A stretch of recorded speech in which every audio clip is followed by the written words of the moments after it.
Join करा. हा join करा. जॉईन. हा सर करतो.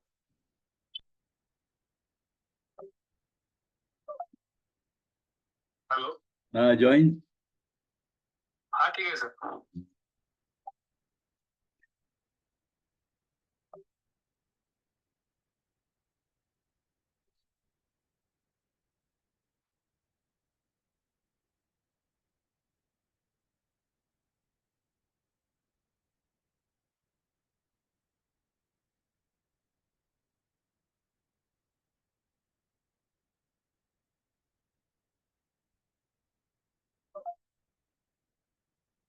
जॉईन करा. जॉईन करा.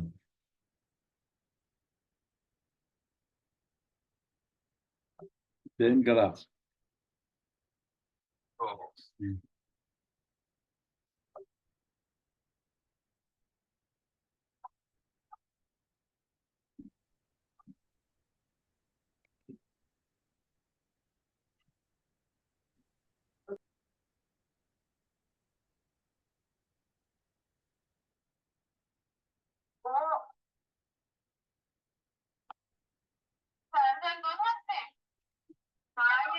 दीक्षा येते का?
हॅलो, जॉईन करा.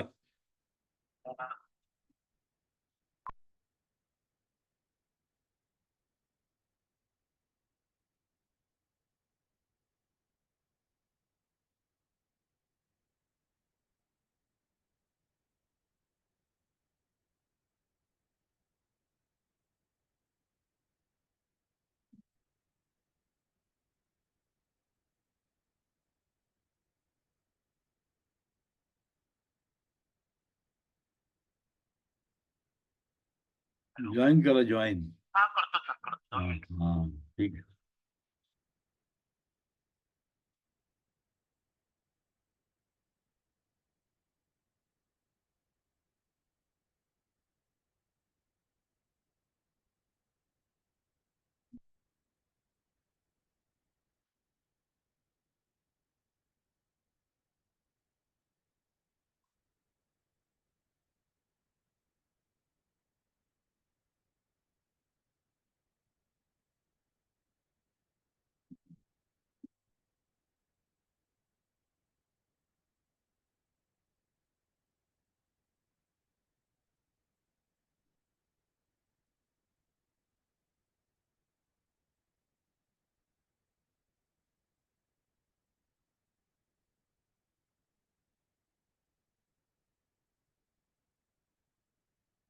काल आपण S6 बघितलेलं होतं. आज आपण त्याच्या डोसालॉजी प्रमाणे त्याचं ऍप्लिकेशन काय आहे ते बघायचं आहे. This is a 6-member in Scarpoloso family. S6 shows its first effect on kidney, then on urine bladder, urethra, and genitourinary system. यामध्ये मेन रेमेडी सॉलिटिगो व्हल्गेरो ही रेमेडी आहे. Last remedy of the metabolism आहे. आणि त्याचं जे फर्स्ट डायल्युशन आहे त्याचा उपयोग it is अँटीलिथिक. अँटीलिथिक म्हणजे काय? किडनी स्टोन पाडण्यासाठी उपयोग होतो. अँटीलिथिक आहे. किडनीमध्ये जे काही स्टोन असेल, ब्लॅडरमध्ये स्टोन असेल तर तो रिमूव्ह करण्याचं काम करतं, म्हणून याला अँटीलिथिक असं म्हटलेलं आहे. नर्वाइन ड्युरॅटिक, युरिनचं आउटपुट वाढायचं काम करतं. Nervine effect. In the first dilution it cures improve the function of the kidney. किडनीचं फंक्शन इम्प्रूव्ह करायला आणि क्युअर करायला मदत करतं. कम ब्लॅडर प्रॉब्लेम पण कमी करू शकतो. Hyper acidity excrete, hyper acidity मध्ये उपयोग होतो. रेनल स्टोन मध्ये उपयोग होतो. युरॅटिक स्टोन मध्ये पण याचा उपयोग होतो. द फर्स्ट डायल्युशनचं जे ऍप्लिकेशन आहे ते किडनीचं फंक्शन वाढवण्यासाठी केलं जातं. हायपर ऍसिडिटी कंट्रोल करते. किडनीमध्ये जर स्टोन झालेले असेल किंवा युरेट याच्यामध्ये स्टोन झालेले असतील तर ते रिमूव्ह करण्याचं काम करतं आणि नर्वाईन इफेक्ट मिळतो. ड्युरेसिस इन्क्रीज करतं, मूत्राचं आउटपुट वाढवण्याचं काम करतं. नर्वाईन इफेक्ट आपल्याला मिळतो. आता जेव्हा तुम्ही सेकंड डायल्युशन त्याचं तयार करता, सेकंड डायल्युशन करताना आपण पर्टिक्युलरली रेनल स्टोनसाठी सेकंड डायल्युशन उपयोग केलं जातं. हायपर युरेमिया, हे हायपर युरेमिया म्हणजे काय, युरिक ऍसिडचं प्रमाण ब्लडमध्ये वाढणे, याला हायपर युरेमिया म्हणतात. आणि मग त्याच्यामध्ये काय होतं, रेस्पिरेटरी डिस्ट्रेस होतो, त्याला रेस्पिरेटरी ऍसिडॉसिस सुद्धा म्हणतात. म्हणजे कार्बॉनिक ऍसिडचं प्रमाण बॉडीमध्ये वाढलेलं असतं आणि ही acidity pH of the blood change करतं आणि त्याच्यामुळे काय होतं, ब्रिदलीनेस पण होतं. आणि म्हणून याला रेस्पिरेटरी ऍसिडॉसिस पण ह्यामध्ये होऊ शकतं. तर हायपर युरेमियामध्ये H6चा रोल आहे, युरिक ऍसिडला बाहेर काढायचं मदत करेल. PCKD म्हणजे काय, polycystic kidney disease. Polycystic kidney disease म्हणजे काय, सिस्ट म्हणजे पाण्याची थैली, किडनीवर काय होतात, नंबर ऑफ सिस्ट डेव्हलप होतात, त्याला म्हणून काय म्हणतात, पॉलिसिस्टिक किडनी डिसीज. PKD मध्ये सुद्धा याचा उपयोग होतो.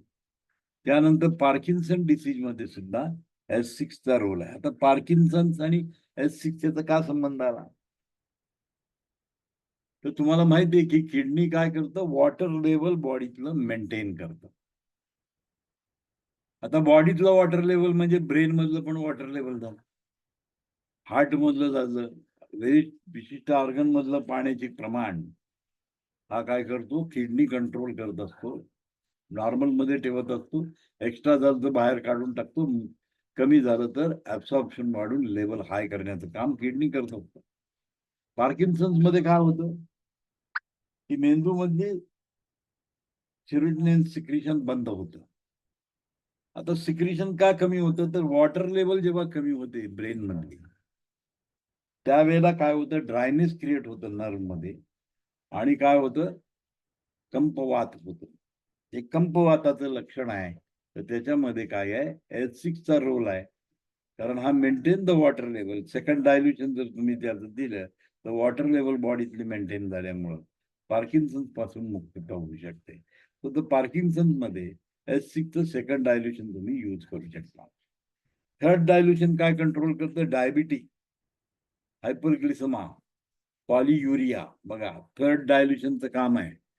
डायबिटिक हायपरग्लिसमा म्हणजे शुगरचं प्रमाण, हायपर म्हणजे जास्त, ग्लिसमा म्हणजे ग्लुकोजचं प्रमाण बॉडीमध्ये जास्त झालं तर थर्ड डायल्युशन त्याला कंट्रोल करतं. पॉलियुरिया म्हणजे काय, बहुमूत्रता, भरपूर प्रमाणात युरिन पास होत राहतं, त्याला पुरं कंट्रोल करतं थर्ड डायल्युशन. थर्ड डायल्युशन जर बनवून आपण जर दिलं तर पूर्णपणे पॉलियुरिया, हायपरग्लिसमा आणि डायबिटीज कंट्रोल केला जातो. म्हणजे थर्ड डायल्युशनचा उपयोग आहे. जेव्हा फोर्थ डायल्युशन तुम्ही उपयोग करता, ते fourth dilution act on the ascites. Ascites म्हणजे जलोदर, पाणी जे पोटामध्ये उदरामध्ये पाणी तयार होतं, त्या कंडिशन मध्ये फोर्थ डायल्युशन तुम्ही यूज करू शकता. फोर्थ डायल्युशनचा इफेक्ट आहे ऍसिटिसला कंट्रोल करणे. गाऊट कंट्रोल करतो. गाऊट जो आहे, युरिक ऍसिड डिपॉझिशन होऊन जॉईंट पेन जो येतो त्याला आपण गाऊट म्हणतो, त्याला पण फोर्थ डायल्युशन कंट्रोल करतो. H6चं फोर्थ डायल्युशन कंट्रोल करतो. स्टॉप फ्रिक्वेंट युरिनेशन, सतत जर युरिन होत राहत असेल, फ्रिक्वेंट युरिनेशन जर होत असेल तर ते स्टॉप करण्याकरता फोर्थ डायल्युशनचा उपयोग तुम्ही करू शकता. आता 30वं डायल्युशन काय करतं बघा, 30th नंबरचं डायल्युशन. म्हणजे तुम्ही डायल्युशन बदलत गेला की रिझल्ट वेगवेगळे येत जातात. 30वं dilution cure polyuria, UTI, stone in the cortex of glomerular जो एरिया आहे त्याच्या कॉर्टेक्स मध्ये जर स्टोन असेल तर तो स्टोन रिमूव्ह करण्याचं काम 30वं डायल्युशन करतं. बॅलन्सिंग केरेटिनिन लेवल, केरेटिनिन जर वाढलेला असेल तर त्याला बॅलन्स करण्याचं काम 30वं डायल्युशन करतं. S6चं 30वं डायल्युशन जर तुम्ही दिलं तर कॉर्टेक्स मधला स्टोन निघतो. कॉर्टेक्स ऑफ ग्लोमेरा मधला जो स्टोन आहे तो निघून जातं. युरिन ट्रॅक इन्फेक्शन मध्ये त्याचा फायदा होतो. क्युअर द पॉलीयुरिया, बहुमूत्रताला कंट्रोल करतं.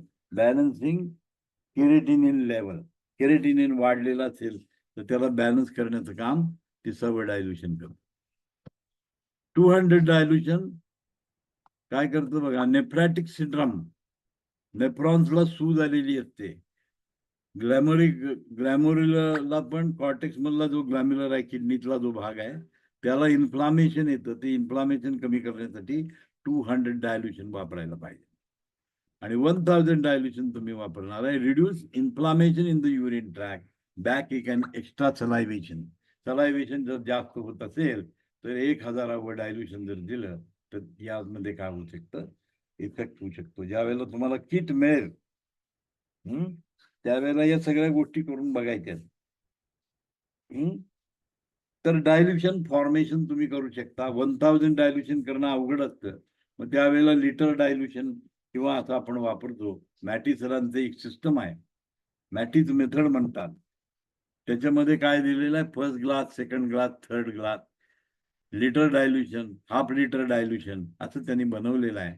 त्या सिस्टम मध्ये तुम्ही जर गेला तर 1000 हवे तुम्हाला. इक्वॅलंट तुम्हाला म्हणते 1000 नसणार आहे, पण इट इज इक्वॅलंट.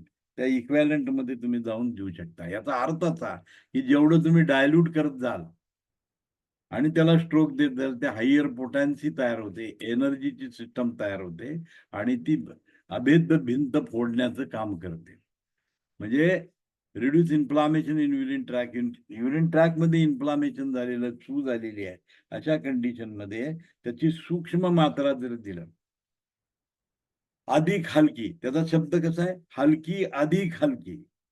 अधिक हलकी म्हणजे काय झालं, 1000, 10,000 हे सगळं अधिक हलकी मध्ये गेलं. म्हणजे तुम्ही काय करायचंय, जेव्हा तुम्ही 100 डायल्युशन म्हणतात, 1000 डायल्युशन म्हणतात, त्यावेळेला औषधाची मात्रा कमी आणि व्हेकलची मात्रा जास्त असते. औषध त्याच्यात कमीच असतं. फर्स्ट डायल्युशन मध्ये जेवढं औषध आहे तेवढं 1000व्या डायल्युशन मध्ये नसतं. हे लक्षात ठेवायचं. सूक्ष्म करत जातो आपण, मॉलिक्युलर स्ट्रक्चर बदलत जातो, सूक्ष्म सूक्ष्म करून त्याची पेनिट्रेटिंग पॉवर हाय करतो आणि त्याच्यावर काम होतं. तर हे लक्षात ठेवा. 1000 डायल्युशन, 200 डायल्युशन आपल्याकडे नाही आहे. आपण काय करायचं, तर मॅटीची मेथड वापरायची, ग्लास थेरपी शिकवणार आहे. ते डोसॉलॉजी मध्ये आपण जाऊ त्यावेळेला आपण तो विचार करूया की कशा पद्धतीने हँडल करायचं. जर तुमच्याकडे पोटॅन्सी नाही आहे तर मग काय करायचं, तर त्याच्यासाठी तुम्ही काय करायचं, MNC ग्लोबिल्स बनवायच्या, मॅटिस मेथड प्रमाणे ग्लोबिल बनवायच्या. आणि या ग्लोबिल पासून काय करू शकता तुम्ही, ग्लास मेथड वापरू शकता. याचा एकच मतलब आहे की जितकं डायल्यूट कराल आणि त्याला पोटेन्शिटाईज कराल तर ते जास्त अभेद्यपणे, म्हणजे शिरण्याची क्षमता त्याची जास्त असते. तर त्या बेसिसवर तुम्ही काम करू शकता. पण जर पोटॅन्शियल तुमच्याकडे पोटेंटाइज मटेरियल जर असेल तर काहीच अडचण नाही, कारण यू कॅन ड्यू डायरेक्टली. पण आपल्याकडे काय आहे, D4, D5, D6, D7, D9 पर्यंत आपण करू शकतो, D10 पण करू शकतो, D30 पण करू शकतो, D100 पण करू शकतो. पण 200, 500, 1000, 10,000 करणं अवघड असतं, कारण आपल्याकडे स्ट्रोक मशीन नाही. हजार स्ट्रोक मारावे लागतात आणि ते पॉसिबल नाहीये. ते प्रॅक्टिकली वर्कआउट होत नाही. थिअरी तुम्हाला मी सगळी शिकवणार. म्हणजे एखाद्याने जिद्द करून 1000 स्ट्रोक मारून तयार करू शकतो आणि लार्ज क्वांटिटीमध्ये तयार होतं ते. म्हणजे तुम्ही 1000 स्ट्रोक मारून तयार करून एकदा ठेवलं तर तुम्हाला ते 1000मध्ये यूज करता येईल. पण तो 38 रेमेडी, म्हणजे 38 रेमेडीज आहेत, पण इंटरमिजिएट रेमेडी तयार केल्याशिवाय 1000 किंवा 200 किंवा 30 डायल्युशन बनवता येत नाही. 30 करण्यासाठी 10 करावं लागतं. 10 पासून तुम्ही 30 करू शकता. 30 करण्यासाठी 100 करावं लागतं व 2000 करण्यासाठी. म्हणजे काय करायला पाहिजे, तुम्हाला पुढच्या पोटॅन्सी तयार करावे लागेल म्हणजे 1,000 असे स्ट्रोक किती मारणार तुम्ही? ते स्ट्रोक मशीन जर असेल तर हे सगळं शक्य असतं. त्याच्याकडे स्ट्रोक मशीन नाही आहे. त्यांना मॅन्युअल करावं लागतं आणि manually it is not possible. पण एखाद्याने करायचंच म्हटलं तर तो करू शकतो. तर आज S6 आपण पूर्णपणे ऍप्लिकेशन लेवलपर्यंत गेलो. काल आपण डिस्क्रिप्शन बघितलं, त्याच्या आधी त्याच्यात जी वनस्पती आहे सॉलिड्युगो वर गेलो, त्याच्याबद्दलची माहिती घेतली. आज आपण काय केलं, त्याचं ऍप्लिकेशन कुठल्या डायल्युशन मध्ये काय इफेक्ट होतो हे आपण पाहिलेलं आहे. सिंगल रेमेडी तुम्ही यूज करू शकता. सिंगल रेमेडी यूज करू शकता. म्हणजे तुमच्याकडे एखादा पेशंट आला, काय आहे, UTI आहे, त्याला युरिन ट्रॅक इन्फेक्शन आहे, S6 डायल्युशन मध्ये तुम्ही देऊन टाकलं तर काय होणार आहे? UTI पासून तुम्ही त्याची मुक्तता करणार आहे. पॉलियुरिया आहे, बहुमूत्रता आहे रोग, तुम्ही त्याच लेवलचं डायल्युशन, 30वे डायल्युशन दिलं तर बहुमूत्रता कंट्रोल होईल. क्रिएटिनिन लेवल कंट्रोल करेल. Stone in the cortex of the glomerular cortex मध्ये स्टोन आहे, मग तो स्टोन काढायचा कसा? तर 30th डायल्युशन जर दिलं तर ते पण आपण करू शकतो. म्हणजे सिंगल रेमेडीचा पण आपण उपयोग करू शकतो. सिंगल रेमेडीच्या प्रॉपर्टीज माहीत असते आणि ऍप्लिकेशन लेवल आपण बघितलं तर त्याच्यामध्ये सिंगल रेमेडी पण आपल्याला यूज करता येते, कॉम्बिनेशन करण्याची गरज नाही. तर हे होतं आज S6 आपण पूर्ण केलेलं आहे. आज आपण आता S10 नावाची वनस्पती आपण पाहायचंय. S10 is a combined medicine of S5 आणि S1. S1 आणि S5चं जे कॉम्बिनेशन इफेक्ट S10 मध्ये आहे. तर त्याच्यामध्ये ऍडिशनल 4 वनस्पती ऍडिशनल टाकलेले आहेत आणि त्याचा आपण अभ्यास केल्यानंतर S10चा डिटेल अभ्यास करायचा आहे. परंतु S10ची जी प्रॉपर्टी आहे ती S5 S1च्या लेवलला आहे. आता S5 मोटार न्यूरॉनवर काम करणारी रेमेडी आहे, तसं S10 सुद्धा मोटार न्यूरॉनवर काम करते. S1 मेटाबॉलिक रेमेडी आहे, तसंच S10 सुद्धा मेटाबॉलिझमवर काम करणारी रेमेडी. आणि म्हणून S1 प्लस S5 असे याचं कॉम्बिनेशन. म्हणजे तुम्हाला बरेचसे त्याच्या कॅरेक्टरिस्टिक S1च्या त्याच्यात मिळतील, बऱ्याचशा कॅरेक्टरिस्टिक S5च्या मिळतील. अशी ही ब्रॉड स्पेक्ट्रम S10 नावाची रेमेडी आहे. आणि त्यातले आपण काय बघायचे, वनस्पती बघायचे, कुठल्या वनस्पतीमध्ये काय आहे. तर एक एक आपण सुरू करणार आहोत.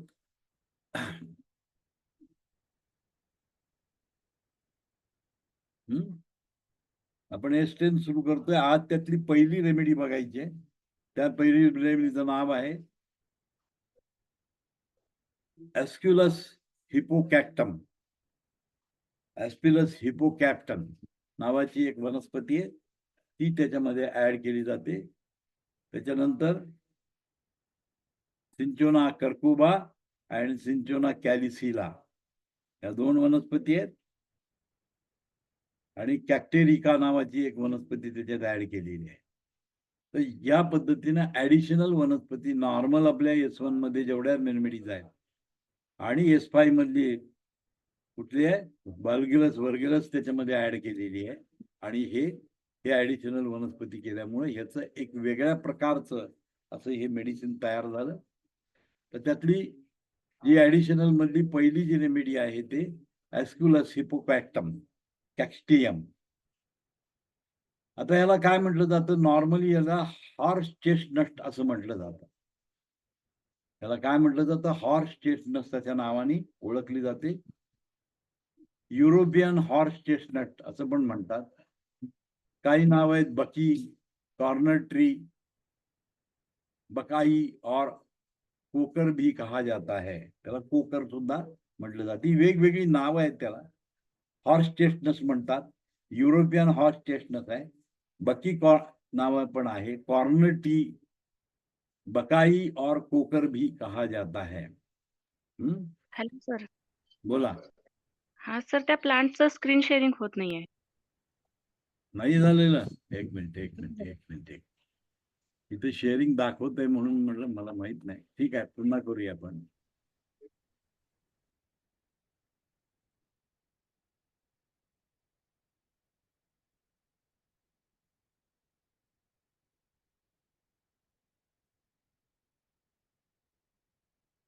आता झालं का? हॅलो. हो झालं झालं. हा झालं सर. ठीक आहे. तर हे एस्क्युलम हिपोकॅक्टे नियम नावाचं प्लांट आहे. त्याला हॉर्स चेस्टनस म्हणतात किंवा युरोपियन हॉर्स चेस्टनस असं नाव आहे. बकी आहे, कॉर्नर ट्री पण झालं, बकाई पण नाव आहे किंवा कोकर पण त्याला म्हणतात. कोकर असं नाव सुद्धा याला आहे.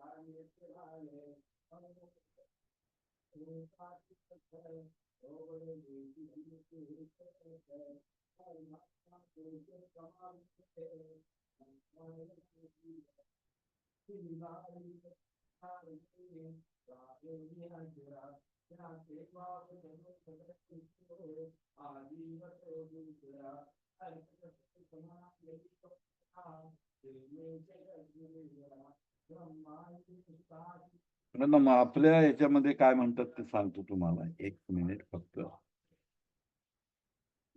चेस्टनट.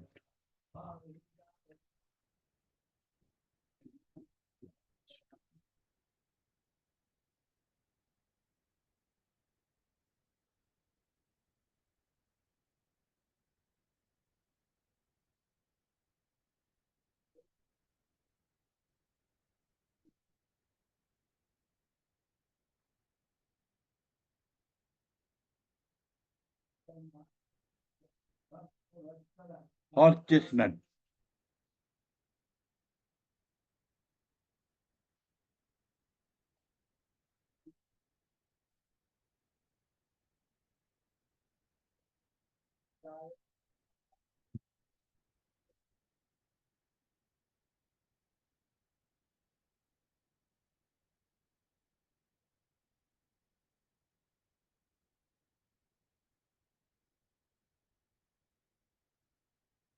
हे पंजाब प्रांतामध्ये मिळतं म्हणून ह्याचं पंजाबी नाव आहे.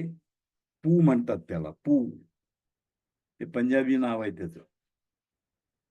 पंजाब प्रांतामध्ये मिळतं. पू नावाने ओळखली जाते ती.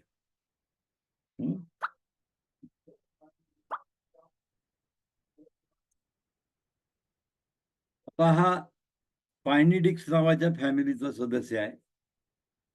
लगभग 80 ते 85 फूट त्याचं उंची असते. इसकी छाल बहुत मोठी होती है. त्याची जी हे असतं त्वचा ती खूप मोठी जाड असते. साल त्याची फार जाड असते. ये यूरोपिया, पर्सिया, दक्षिण Europe, North America, Britain, Italy के साथ भारत के हिमाचल प्रदेश में पाया जाता है. भारताच्या हिमाचल प्रदेशामध्ये ह्याच उपलब्धता आहे. हे पर्सियामध्ये पण मिळतं, युरोपमध्ये पण मिळतं, दक्षिण युरोपमध्ये, नॉर्थ अमेरिकेमध्ये, ब्रिटन, इटली आणि भारतामध्ये सुद्धा हे उपलब्ध होतं. याची छाल बहुत मोटी होती है. इस पेड़ की ताजा बार्क, छाल व फूल का प्रयोग इलेक्ट्रोपैथी की रेमेडी में किया जाता है.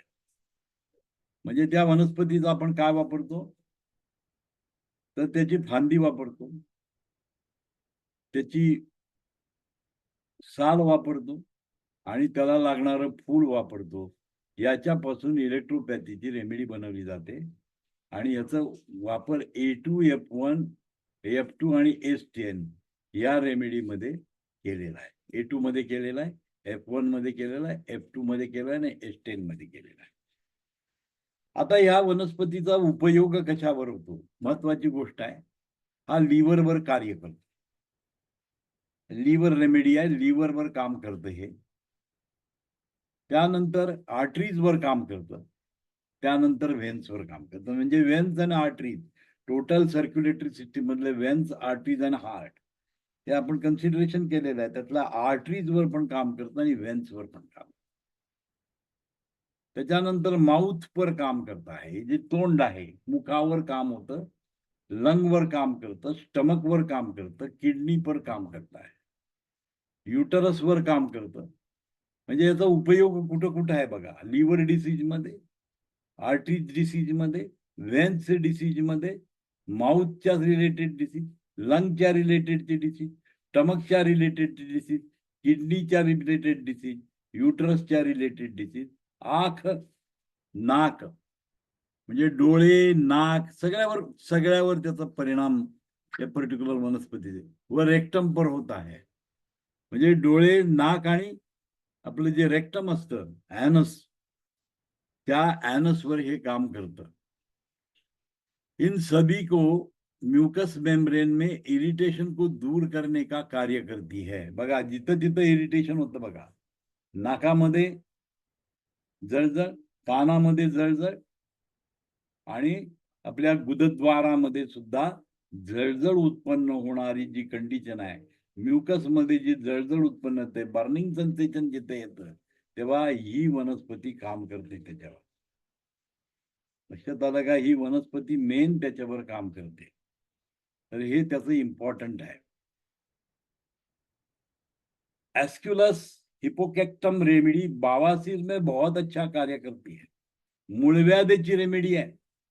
मूळव्याधीमध्ये अतिशय सुंदर असं काम करते एस्क्युलस हिपोकॅक्टियम. ही रेमेडी जी आहे ही तुमच्या मूळव्याधीवर अत्यंत उपयोगी कार्य करणारी रेमेडी आहे. ये सिंगवाइन टेम्परामेंट के रोग में बहुत अच्छा कार्य करते हैं. आता तुम्हाला माहिती आहे की सिंगवाइन टेम्परामेंट म्हणजे ब्लडशी रिलेटेडचं टेम्परामेंट असतं. इलेक्ट्रोहोमिओपॅथीमध्ये तीन प्रकृती मानल्या जातात. एक असतं सिंगवाइन टेम्परामेंट, एक लिम्फॅटिक टेम्परामेंट आणि एक मिक्स्ड टेम्परामेंट. मिक्स मध्ये दोन भाग येतात, नर्वस टेम्परामेंट अँड बायलस टेम्परामेंट. तर इलेक्ट्रोहोमिओपॅथीमध्ये सुद्धा प्रकृतीचा विचार केला गेलेला आहे. इलेक्ट्रोहोमिओपॅथीमध्ये सुद्धा काय केलेलं आहे? प्रकृतीचा विचार केला गेलेला आहे. आता मला तुम्ही सांगा, पल्स आणि टेम्परामेंटचा काय संबंध आहे? पल्स आणि टेम्परामेंट. आता मुद्दा म्हणून प्रश्न विचारतोय मी. आपण पल्स डायग्नोसिस बघितलेला आहे. त्या पल्स डायग्नोसिस मध्ये दोन बोटांनी आपण काम करतो, index finger and the middle finger. यांनीच पल्स बघतो आपण. तर सिंगवाइन टेम्परामेंटच्या व्यक्तीचा पल्स कशाच्या खाली लागेल मला सांगा? इंडेक्स फिंगरला लागेल का मिडल फिंगरला लागेल?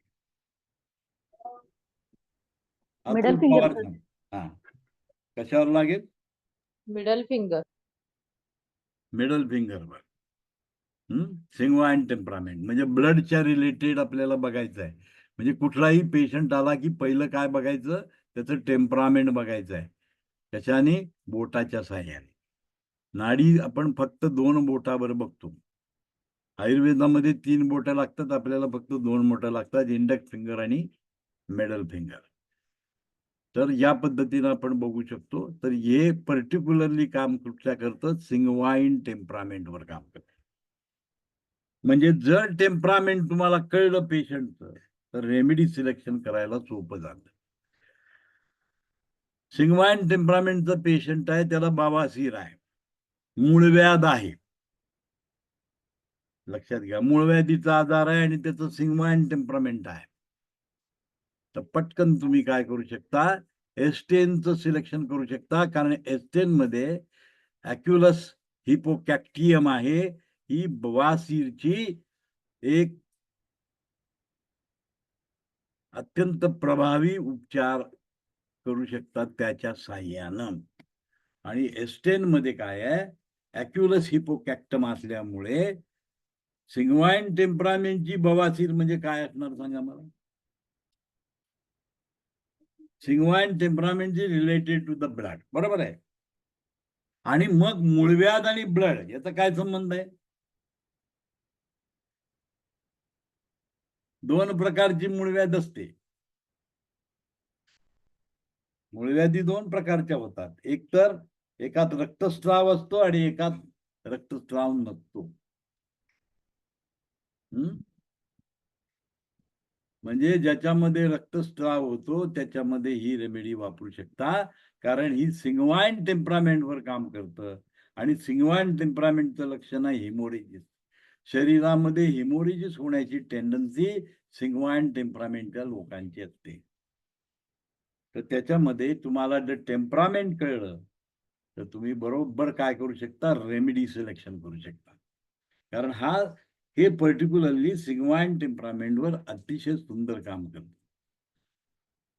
आपल्याला लक्षात आलं पाहिजे, रक्ताचा दोष आहे, काय कराल? बोला.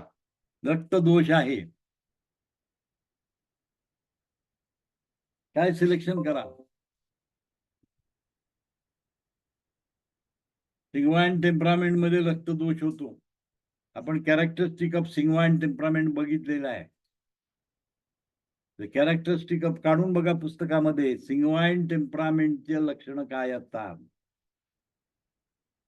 तर त्यामध्ये ब्लीडिंग हा जे कन्सेप्ट आहे हे सिग्माइन टेम्परामेंट मध्ये जास्त होतं, डॉमिनेंटली होतं. मग जर सिग्माइन टेम्परामेंट अँड ब्लीडिंग होत असेल तर तुम्ही एस्टेन रेमेडी यूज करू शकता, A2 रेमेडी यूज करू शकता.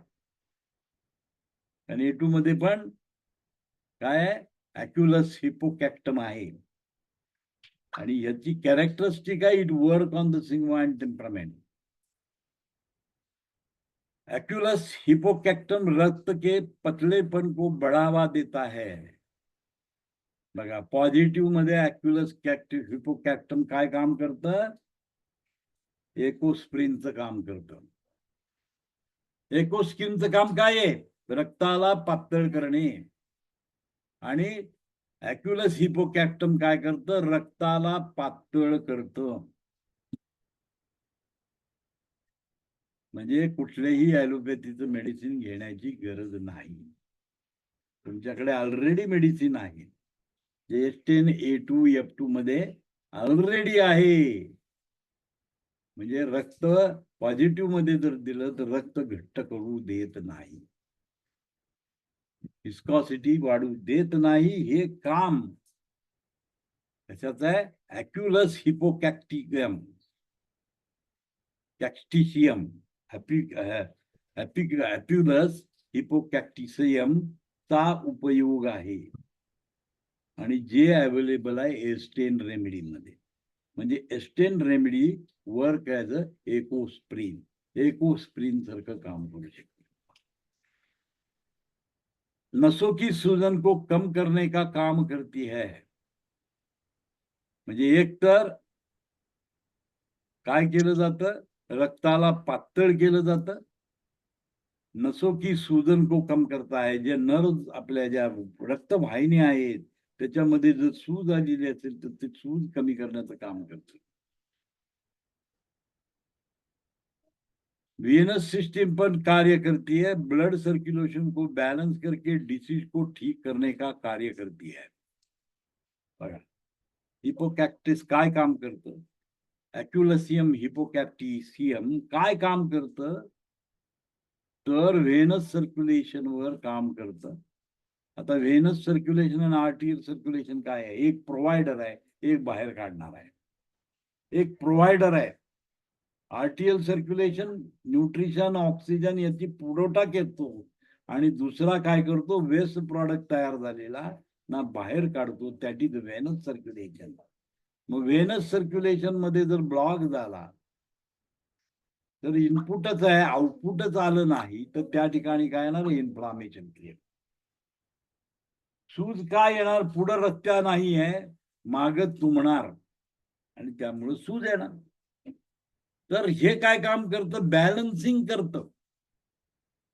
वीनस सिस्टम पे कार्य करती है, वो ब्लड सर्कुलेशन को बैलेंस करके डिजीज को ठीक करने का कार्य करते. म्हणजे असं कधी कधी होतं की इनपुट असतं पण देर इज नो आउटपुट. काय असतं, देर इज नो आउटपुट, तिथं आउटपुटच येत नाही आणि मग सूज आलेली असते, प्रदाह निर्माण होतो, इन्फ्लामेशन झालेलं असतं. एखादा ऑर्गन आहे लिव्हर मध्ये इनपुट आलं ब्लडचं, पण लिव्हर मधलं मेटाबॉलिझम झाल्यानंतर बाहेर गेलं नाही, तर ती मेटाबॉलिक वेस्ट काय होणार आहे, त्यामध्ये साठून राहणार आणि त्या ठिकाणी इन्फ्लामेशन होणार, सूज येणार. मग हा जो आहे हा काय करतो,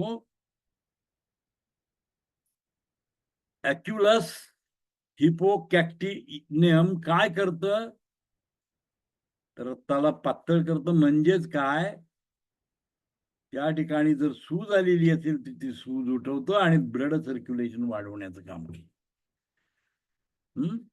कम करके काम करता है, वो वीनस सिस्टम पर कार्य करता है, वो ब्लड सर्कुलेशन को बैलेंस करके डिसीज को ठीक करने का कार्य करती है. म्हणजे डिसीज मध्ये एखाद्या ऑर्गनला सूज आलेली असेल तर सूज येण्याचं मेन कारण त्याची लिम्फॅटिक चॅनल, जो मध्वा दुवा आहे, आर्टियल फ्लो आणि व्हेनस फ्लोच्या मध्ये एक दुवा आहे, त्याला आपण म्हणतो लिम्फॅटिक चॅनल. तो लिम्फॅटिक चॅनल जर ब्लॉक झाला तर त्या ऑर्गनला सूज येते. आता हा जो पर्टिक्युलर वस्तू जी आहे ते काय करतं, सुजीला उतरवण्याचं काम करते आणि रक्त पुरवठा प्रॉपर करण्याचं काम करते. म्हणून ॲस्क्युलस हिपोकॅक्टिनियम काय आहे, हे त्याचा यूज केला जातो. आर्टरीज के हार्डनेस को दूर करने का कार्य करती है. आर्टरीज मध्ये जर हार्डनेस तयार झालेला असेल तर रक्त पुरवठा होत नाही प्रॉपरली.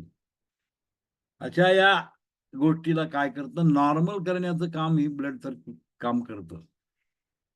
कारण जर आर्टरीज मध्ये जर हार्डनेस तयार झालेला असेल तर रक्त पुरवठा प्रॉपर होत नाही. जर रक्तवाहिनी कडक झाली तर रक्त पुरवठा प्रॉपर होत नाही. आणि अशा वेळेला हार्डनेस काढण्यासाठी हा पर्टिक्युलर गोष्टीचा उपयोग होतो. हिपोकॅक्टियम, ॲक्युलस हिपोकॅक्टियमचा उपयोग होतो रक्तवाहिन्याचा हार्डनेस काढण्यात. इसीलिए वेरिकोस वेन पर, वेरिसिल पर, लंग के आल्सर पर, हिमोराइड्स पर बहुत अच्छा कार्य करती है. म्हणजे मूळव्याधीच्या गाठी झालेल्या असतात. It is a sort of काय आहे, व्हेरिकोस वेन आहे. वेन फुललेले असतात, त्या ठिकाणी रक्ताचा संचय होतो आणि त्या ठिकाणी गाठ बनते. तर या गाठीला कमी करण्याचं काम हे करतं. म्हणजे एस्टेन जर समजा त्याला दिलं तर ती गाठ आहे ती सॉफ्ट होते, तिथं जे काय साठलेलं सामान आहे ते सगळं बाहेर काढायला मदत होते. म्हणून काय होतं, हार्डनेस दूर करके कार्य करती. इसीलिए वेरिकोस वेन पर, वेरिसोल, वेरिसोल म्हणजे वेरिसोल म्हणजे काय, ज्या टेस्टिकल कडे जाणाऱ्या ज्या रक्तवाहिन्या असतात त्या ब्लॉक होतात, त्यामुळे टेस्टिस मध्ये सूज येते, त्याला वेरुसोल म्हणतात. त्याच्यावरही काम होतं. लंग मध्ये जर आल्सर असेल तर त्याच्यावर काम होतं. हिमोराइड्स म्हणजे मूळव्याधीचे मोड जे असतात त्या मोडाला पण कमी करण्याचं काम ही वनस्पती करते. रोमॅटिक न्यूरोलजिया को ठीक करने में मदत करती है.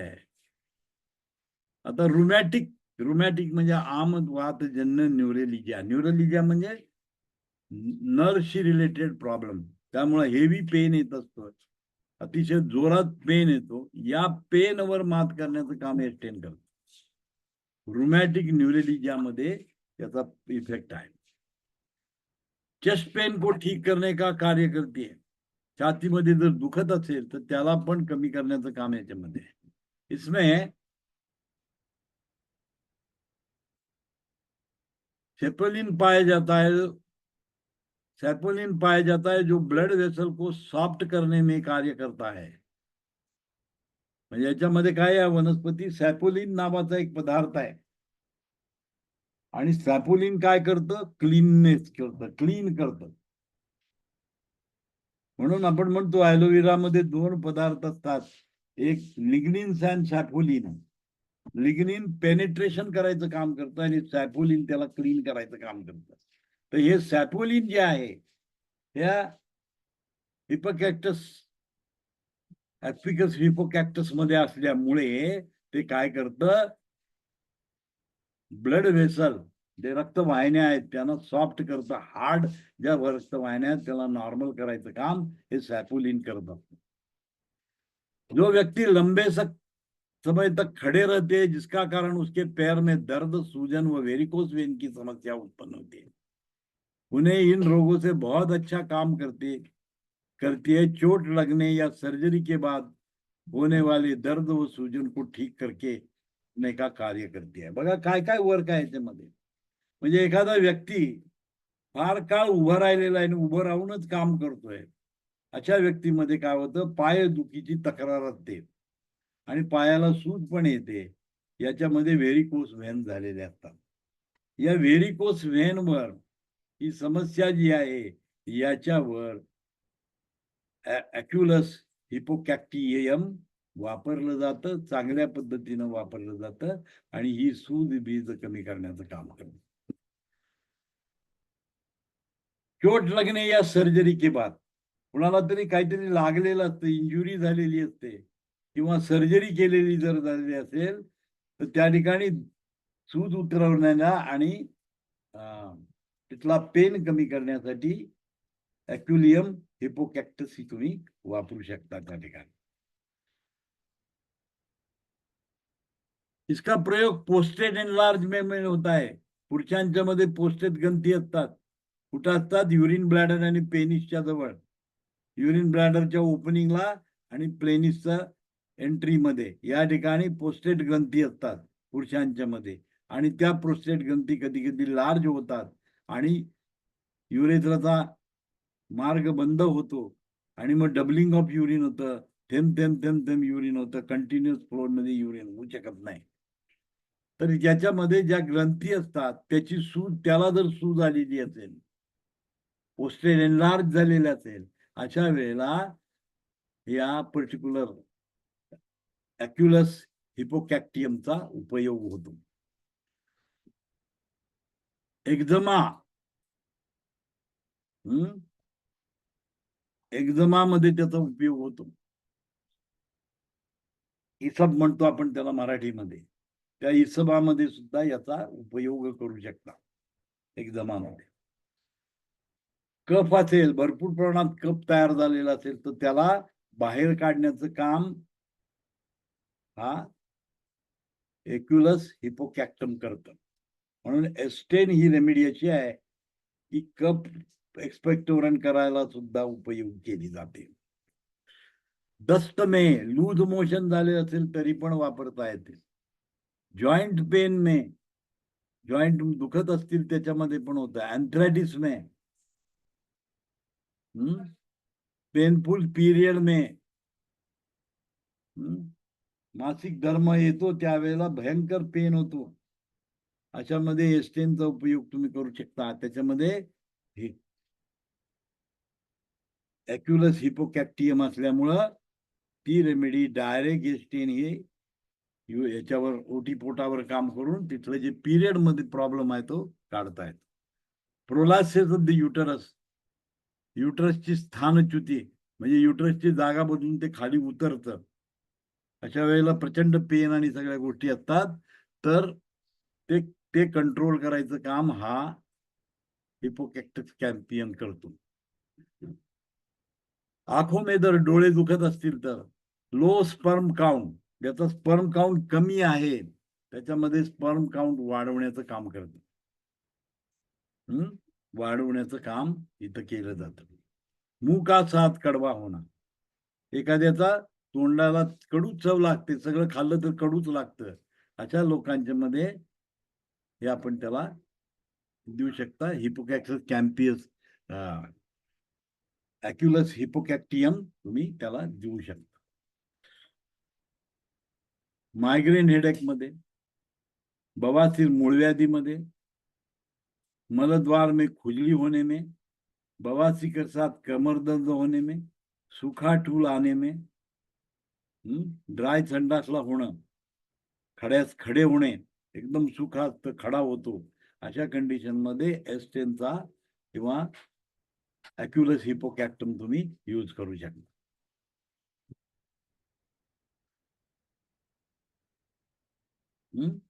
बवासीर के साथ कमर दर्द म्हणजे कधी कधी काय होतं, मूळव्याध होते आणि कमरेत दुखायला सुरुवात होते.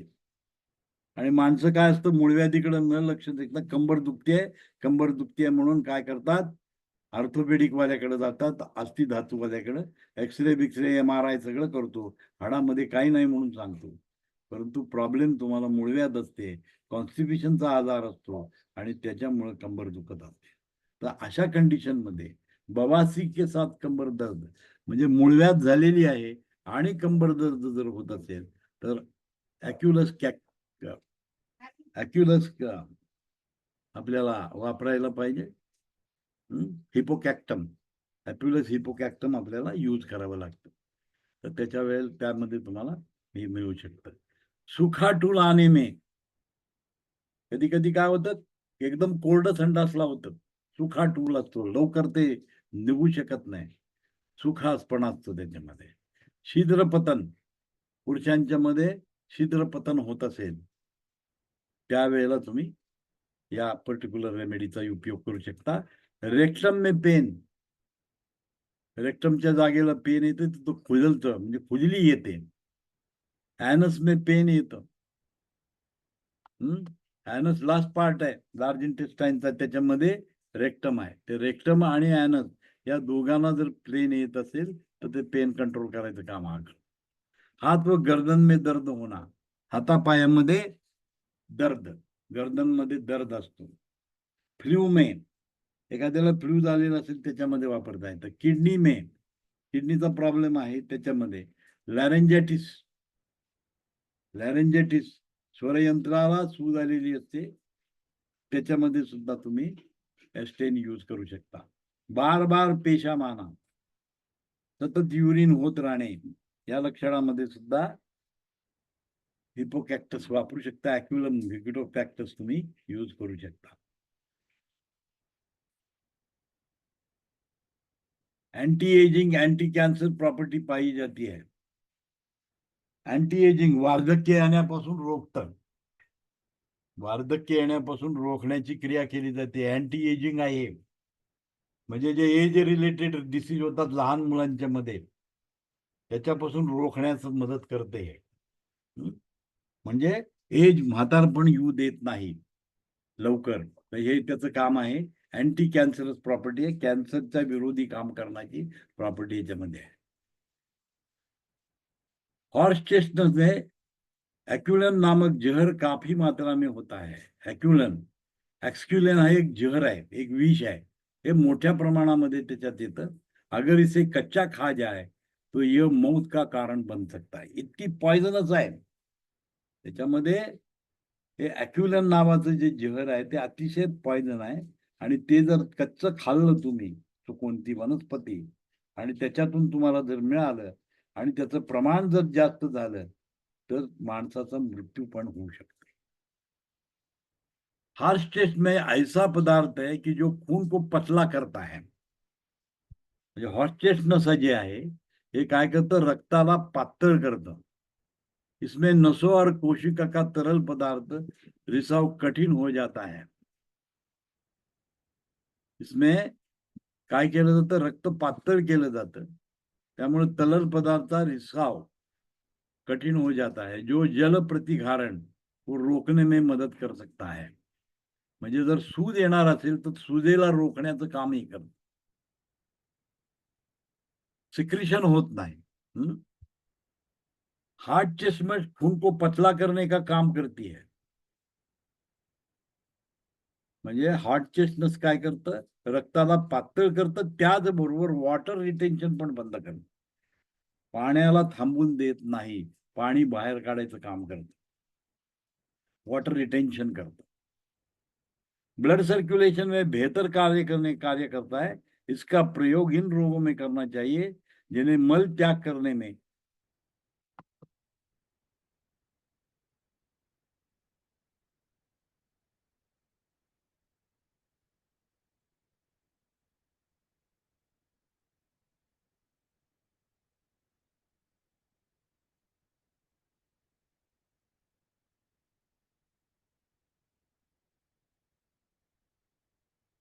एक्सक्यूलन नामक जहर काफी मात्रा में होता है. अगर तो उसे कच्चा खा जाए तो मौत का कारण बन सकता है। हॉट चेस्ट में ऐसा एक पदार्थ होता है जो खून को पतला करता है। इसमें नसों और केशिकाओं के तरल पदार्थ का रिसाव कठिन हो जाता है, जो जल प्रतिघारण रोकने को मदद करता है। हॉट चेस्टनट खून को पतला करने का काम करता है, साथ ही वाटर रिटेंशन से बचाता है, ब्लड सर्कुलेशन को बेहतर करने का कार्य करता है। इसका प्रयोग इन रोगों में करना चाहिए जिन्हें मल त्याग करते समय दर्द व जलन होता है। म्हणजे संडास मार्जन करत असताना काय होतं, पोटामध्ये दुखतं आणि त्या ठिकाणी बर्निंग सेन्सेशन येतं। अशामध्ये हे रोखण्यासाठी ह्या वनस्पतीचा वापर करता है। उठने बैठने व फिरने चलने में खुजली होती है और गुदा मार्ग में गांठ बन जाती है। इस कंडीशन को में इसका प्रयोग करते हुए बहुत अच्छे रिजल्ट मिलते हैं। म्हणजे कधी कधी काय होतं की फिरण्यानं उठण्या बसल्यानं खुजली, अंगाला संपूर्ण खाज सुटते आणि जठर गुदा मार्ग में ॲनस जिथं आहे त्या ठिकाणी काय बनतात, मूळव्याधीचे कोंब बनतात, गाठी बनतात। तर याच्यामध्ये ही अत्यंत महत्वाची अशी रेमेडी है कि ये गांठ बनू देत नहीं। इस कंडीशन का इसका प्रयोग करने में बहुत अच्छे रिजल्ट मिलते हैं। इसका प्रयोग हाथ में दर्द, कब्ज, सूजन, खांसी, गले व गर्दन में दर्द, याचा उपयोग काय काय बघा। हाताचा दर्द असेल, हातामध्ये दुखतंय, कब्ज आहे, कॉन्स्टिट्यूशन आहे, सूजन आहे, खांसी येते, सारखं खोकला येतोय, गले व गर्दन में दर्द, गळ्यात आणि मानेमध्ये दुखत असतं, स्पर्म बढ़ाने के लिए, ज्यांचा स्पर्म काउंट कमी आहे पुरुषांचा, तो वाढवण्यासाठी या वनस्पतीचा उपयोग केला जातो। इसके पायजरी किस्म का इलेक्ट्रोहोमियोपैथी रेमेडी में एस्टेन में 10%, A2 में 10%, F1 में 10% और F2 में 20% प्रयोग किया जाता है। म्हणजे कुठल्या कुठल्या रेमेडीत वापरला बघा, S10 मध्ये वापरलेला आहे, F1 मध्ये वापरलेला आहे, F2 मध्ये वापरलेला आहे आणि A2 मध्ये वापरलेला आहे। या सगळ्या रेमेडी मध्ये ही वनस्पती यूज केली गेली।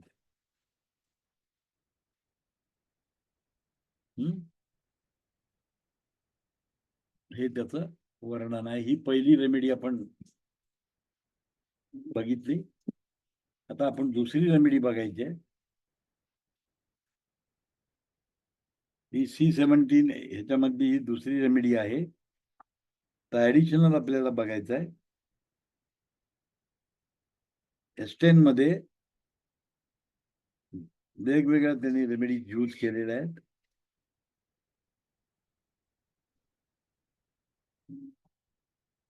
आज आपण बघूया सिंचोना कॅलिसिला। काय बघायचंय, सिंचोना, किंवा त्याच्या आधी बघूया सिट्रिया आयलँडिका। ही एक वनस्पती त्याच्यामध्ये वापरली जाते, सिस्ट्रिया आयलँडिका, आइसलँड मूस त्याचं नाव आहे त्याचं।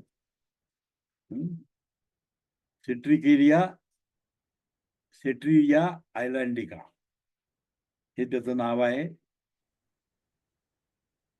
इसे टू आइसलैंड लाइकेन आइसलैंड मॉस के नाम से जाना जाता है। त्याला काय म्हटलं जातं, आइसलँड मॉस च्या नावाने ओळखली जाते। हे पॅरामेलिसिया नावाच्या फॅमिलीचा मेंबर आहे। आइलैंड मॉस एक आर्टिक अल्कलाइन लाइकेन होता है।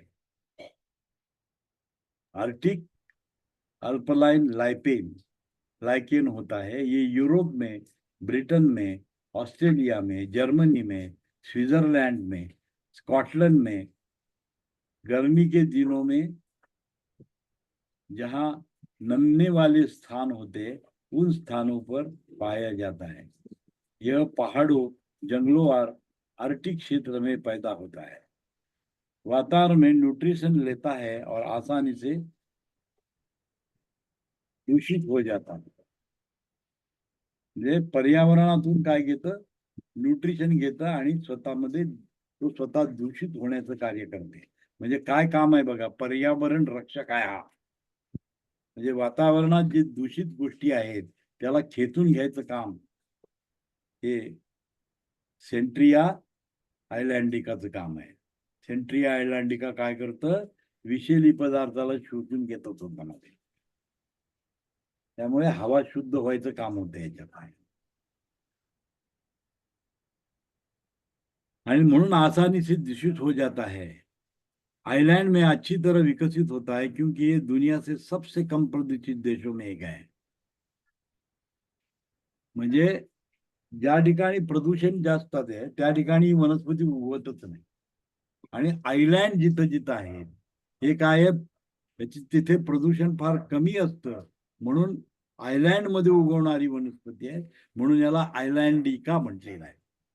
आयलँडिका हे नाव का पडलं तर हे कुठल्याही बेटावर उगवणारी वनस्पती आहे आणि बेटावर काय असतं, कमीत कमी प्रदूषण असतं. इसीलिए आयलँड मॉस म्हणतात त्याला, म्हणून त्याला आयलैंड मॉस म्हटलेला आहे,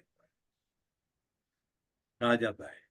इसका रंग ब्राउन और ग्रे व्हाइट होता है. त्याचा रंग असतो ब्राउन किंवा ग्रे व्हाइट आहे.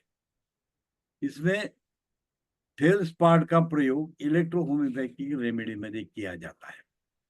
F10 F1 F2 में किया जाता है. इसका प्रभाव रेस्पिरेटरी ट्रैक्ट पर, डाइजेस्टिव ट्रैक्ट पर, सर्क्युलेशन सिस्टम पर, मस्क्युलर सिस्टम पर होता है. याचा उपयोग कुठं कुठं आहे, सार्टिका आयलँडिकाचा उपयोग प्रभाव रेस्पिरेटरी ट्रॅक वर होतो, डायजेस्टिव्ह ट्रॅक वर होतो, सर्क्युलेटरी सिस्टम वर आणि मसल सिस्टम वर काम करतो. हे अँटीबायोटिक तरह कार्य करता है. जसं अँटीबायोटिक आहे त्या पद्धतीने हे काम करतं. कफ कोल्ड में बहुत अच्छा काम करता है. कफ कोल्ड म्हणजे सर्दी झालेली असते थंडीमुळं, अशावर याचा फार चांगला उपयोग होतो. कफ कोल्ड में अच्छा कार्य करता है. लंग के म्यूकस मेम्ब्रेन पर इसका प्रभाव होता है.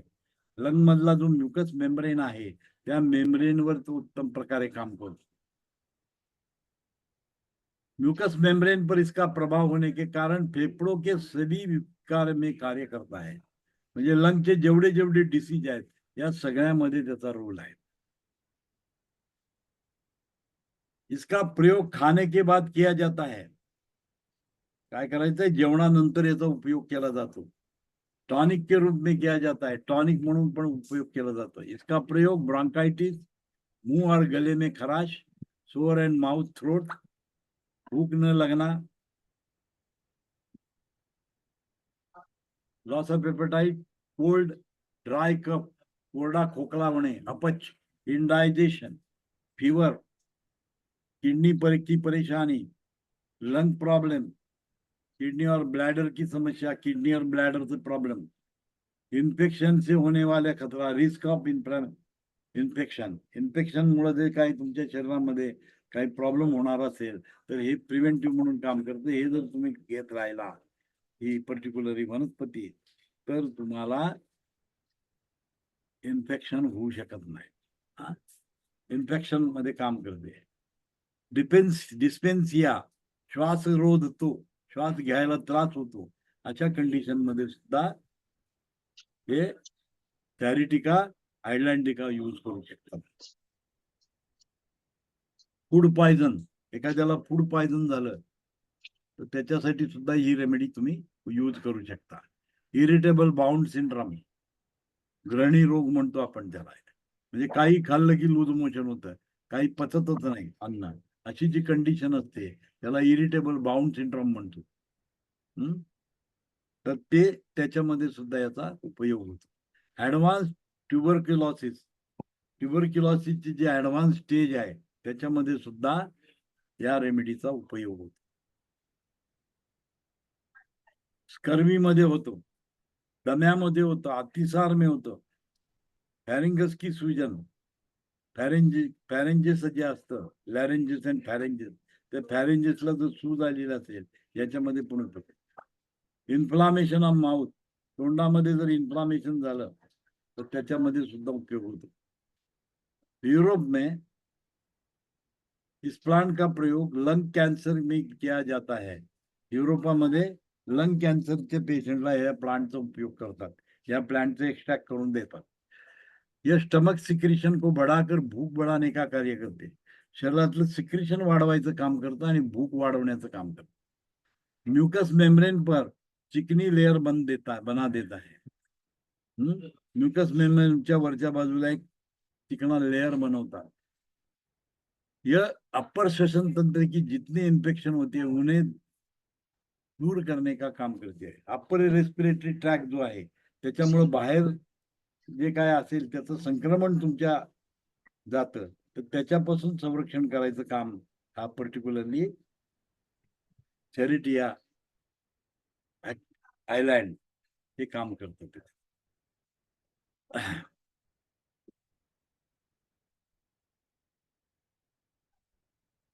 पूर्णपणे डायजेस्टिव्ह सिस्टीम मधले जेवढे एन्झाईम्स आहेत, ज्युसेस आहेत, त्या सर्वावर काम करतं.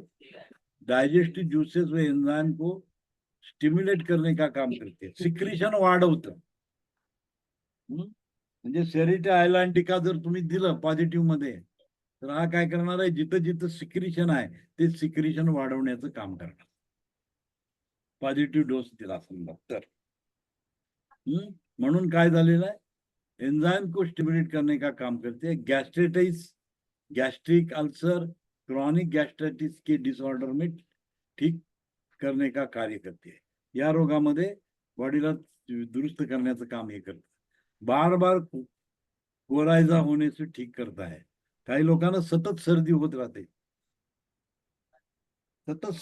राहते, त्याच्यामध्ये जर तुम्ही एस्टेन म्हणजे सॅरिटिया आयलँटिका जर तुम्ही दिलं, जे एस्टेन मध्ये उपलब्ध आहे, तर एस्टेन सतत जर घेत राहिला तर या सर्दी जुकाम पासून त्याची पण सुटका करू शकतो. कफ को बाहर निकालता है. बोला बोला.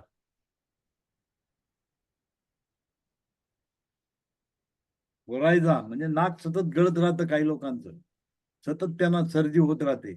अशा कंडिशन मध्ये हा सिरेटा आयलँटिका यूज करू शकता.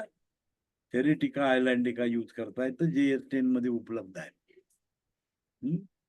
कफ काढण्याची प्रक्रियेमध्ये मदत करतं, कफाला बाहेर काढतं. म्हणजे एकशेच छातीमध्ये कफ साठलेला आहे किंवा ते ही वनस्पती जर दिली, म्हणजे एस्टेन जर दिलं, तर इझिली काय करतं, कफ बाहेर येऊ शकतं.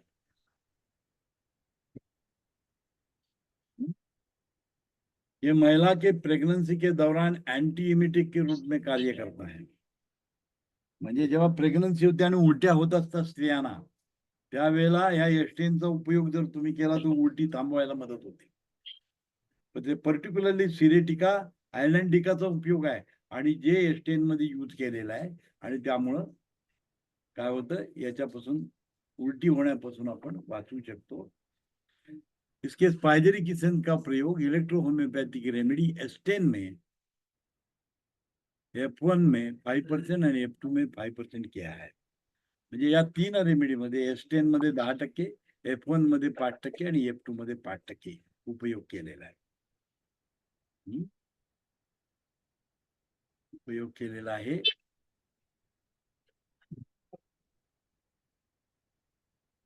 तर आज आपण 2 रेमेडीज बघितल्यात, अजून 2 रेमेडी शिल्लक आहेत. सिंचोना सर्कोबा अँड सिंचोना कालिसिला. सिंचोना सुचिरोबा आणि सिंचोना कॅलिसिला नावाचे 2 वनस्पती अजून एस्टेन मधले आहेत. ऍडिशनल वनस्पती त्याच्यात टाकले गेलेले आहे.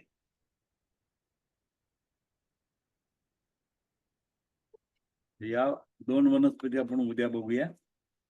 आज इथे आपण थांबूया.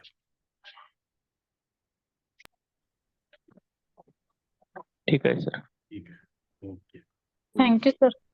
थँक्यू. Thank you sir. रेकॉर्डिंग पाठवतो ना सर आज? आज उद्या 2 दिवसात मिळेल तुम्हाला रेकॉर्डिंग. हा ठीक आहे. म्हणजे काय होतंय, उरलेल्या वेळात शांत बघून नोट्स काढता येतात. हा ठीक आहे. म्हणून रेकॉर्डिंग पाठवणार आहे. अजून मागचं पाठवायचं आहे, त्यामुळे राहिलंय ते सगळंच एकदम पाठवतो. ठीक आहे सर. ठीक आहे. Thank you thank you madam. आपणच सकाळी केली. बोला. काही शंका असेल तर बोला.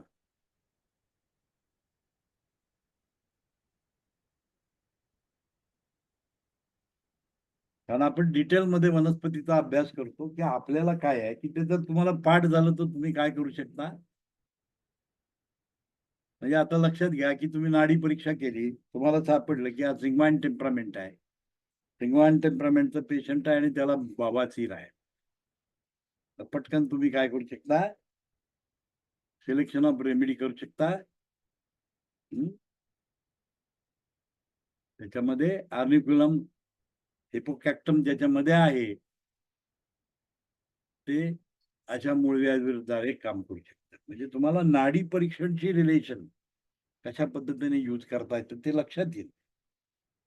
कारण ही पर्टिक्युलरली सिग्माइंड टेम्परामेंटवर काम करणारी रेमेडी आहे. आणि तुम्ही बघितलं असेल की ती रेमेडी काय करते, ब्लड प्युरिफिकेशनचं काम करते. ब्लड प्युरिफाय करते. आणि ब्लड प्युरिफाय करत असल्यामुळे काय आहे की हेमोरेजेस जिथं जिथं होत राहतात तिथे ब्लड मध्ये पित्त वाढलेलं असतं. पॉझिटिव्ह मध्ये दिलं तर पित्त वाढणार आहे. आज एकोस्प्रिन म्हणून का काम करते तर पित्त वाढतं. आणि पित्त काय करतं, रक्ताची गती वाढवतं. आणि म्हणून एकोस्प्रिन सारखं जर यूज करायचं असेल, सर्क्युलेशन जर वाढवायचं असेल, ज्या ठिकाणी सर्क्युलेशन बंद झालेलं आहे, कमी झालेला आहे, अशा कंडिशन मध्ये हा ॲक्युलस हिपोकॅक्टम जर तुम्ही वापरलं तर ते सर्क्युलेशन वाढणार आहे. कारण त्या ठिकाणी ब्लडची व्हिस्कॉसिटी कमी केली जाईल. जे ॲलोपॅथीमध्ये एकोस्प्रिन देऊन करतात हीच क्रिया आपल्याकडे ही डायरेक्ट वनस्पती करतात. आणि विच इज अवेलेबल इन एस्टेन. एस्टेन मध्ये त्याचा वापर आहे. तर प्रॉपर्टी ऑफ द वनस्पतीच्या जर प्रॉपर्टी तुम्हाला जर कळल्या, वनस्पतीच्या प्रॉपर्टी तुम्हाला जर कळल्या तर तुम्ही ती इझिली वनस्पती यूज करू शकता, रेमेडी वापरू शकता. म्हणजे तुमच्या डोळ्यासमोर पिक्चरच दिसतं की पेशंट म्हणतोय असाच आहे, तुम्ही लगेच तुमच्या डोळ्यासमोर पिक्चर येणार की बाबा ही वनस्पती आहे, याच्यात वापरते. आता फक्त तुमचं काम काय आहे, पॉझिटिव्ह आहे का निगेटिव्ह बघायचं आणि त्याप्रमाणे त्याचं सिलेक्शन करायचं, डोसालॉजी चेंज करायचं. तर हे सगळ्यात महत्वाची गोष्ट याच्यामध्ये आहे.